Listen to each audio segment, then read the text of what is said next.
And I'm not going to go into this in detail. It's something called the circular flow of the economy. It'll be vaguely familiar to economists. We spend our money, hard-earned wages, on goods and services, and that circular flow keeps firms in business, basically. But there's a very important role that I want to point to here, which is the role of investment. It is investment, essentially, that drives this circular flow, and it does so largely by increasing the productivity with which firms produce goods. That brings the price down, that makes us more likely to buy them, and we begin to get into a growth dynamic. That dynamic is exacerbated, increased, if you like, by the fact that continually firms produce for us newer and more exciting goods, and we, as people, it turns out, have a bit of an appetite for that. Particularly, it plays into our games around status consumption. So what I'm pointing to here is a dynamic that suggests a real engine of growth, something that is now, rather than just flowing money round between firms and households, actually increasing the rate of that flow. And that becomes a potentially dangerous dynamic for all sorts of reasons. One of them, as we saw through the financial crisis, is that it's built on monetary expansion, on increasing levels of debt. The red line at the top reflects personal debt in the UK, and actually reductions in savings levels over the same period. So people being encouraged to borrow, in a sense, from their own future just to keep this consumption growth system going. And at that point, you begin to realize that there's a system dynamic here that has to be addressed. A lot of what prosperity without growth is trying to do is to untangle that dynamic and look at the places where we could think differently about the system. In fact, this is beginning to find, if you like, what we might call the economics of a finite planet. And the starting point, interestingly, is to take that question of investment. An economy is partly consumption, it's partly investment. And to argue that actually there's a very, very important and very specific role for investment in this new economy. It's the investment in transition. It is, if you like, something that we could call ecological investment. And the targets for that might be low-carbon technologies, low-carbon infrastructures, ecological enhancement, a set of activities that could transform our economies in the future.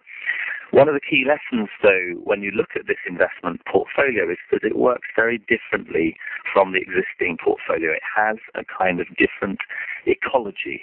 And it turns out that some of those investments might well be profitable in the ordinary sense of the economy. They might not contribute to increasing productivity in quite the same way.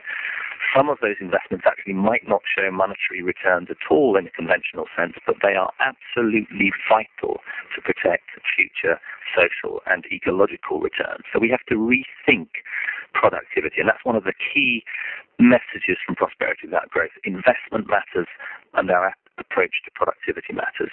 The labor productivity argument, if you remember from my equation right at the beginning, is a really interesting one. When we are faced with that equation, we're left really with two choices in terms of managing an economy which doesn't grow quite so fast as we might have expected to. One is to share the work more equally, so in other words, to accept the dividends that labor productivity gives us and to enjoy more leisure time, to have a better life, a better quality of life, to concentrate on the things that matter. But another possible response actually is not to accept ever increasing labor productivity and to look at the places where we can create meaningful jobs which contribute to people's quality of life, a sense of flourishing, which are resource efficient, that provide employment and that support communities. And this new concept, if you like, of ecological enterprise, as I'm calling it, is a sort of foundation for a different way of approaching economics. Behind that lies, if you like, a different sense of what prosperity means. And it doesn't necessarily consist simply in income. Actually, we have a common understanding that it consists in our ability to flourish in all sorts of ways. Some of those are undoubtedly material. Food, shelter, clothing matters. It matters particularly for developing nations where poverty is still rife. But actually, beyond that, a lot of what we do with the economy is to flourish in psychological and social ways. The identity is important, our own identity, community is important, our sense of meaning and purpose is important. And there is an ethical dimension to this as well. It matters how we choose to fulfill those functions of identity, community, and meaning. And in a sense, what prosperity without growth argues is that we now stand with an ethical responsibility to fulfill social and psychological functioning, flourishing in ways that don't damage the environment, that don't remove opportunities for other people, that are fair and just, and that offer the possibility of a shared and a lasting prosperity. Now, there's all sorts of detail in there that I haven't got and would love to have more time to expand, and maybe we can talk about some of that in the questioning. But just a sketch. It is a sketch, what I'm producing for you, and it looks something like this. Ecological enterprises in this new model provide capabilities for people. People participate in those enterprises, and in doing so, they also improve their flourishing. But this new circular economy, if you like, fits in a very specific context. It fits in a finite ecological system which provides absolutely invaluable services to both of those activities, ecological enterprise and the way that we're living our lives.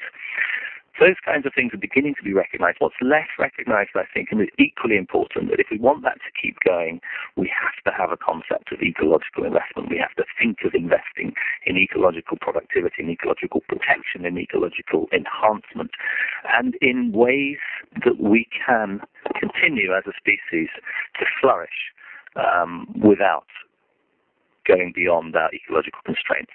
Lots also of lessons there about policy steps. It's fine to have the vision, but where do we take that vision? Here, there's lots of things here that you might very well recognize as being things that have been talked about before, like ecological tax reform, and there's things that are important in terms of the culture of consumerism. Government is being asked to act here in very specific ways. But to summarize, what am I saying in Prosperity Without Growth? Establish our ecological limits and think of ways to stay within them. Fix the economics of the system. We don't have a macroeconomics that is fit for purpose in relation to ecological limits, and think about the changes that are needed to our social logic, to our idea of what prosperity without growth means. At the end of the day, that should be a good thing. That is a place where it's possible actually to make changes that make our lives better.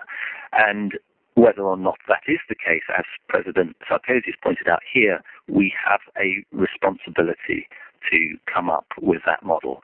The model of prosperity based on endless growth does not compute. We have a responsibility to come up with something better. Thanks very much.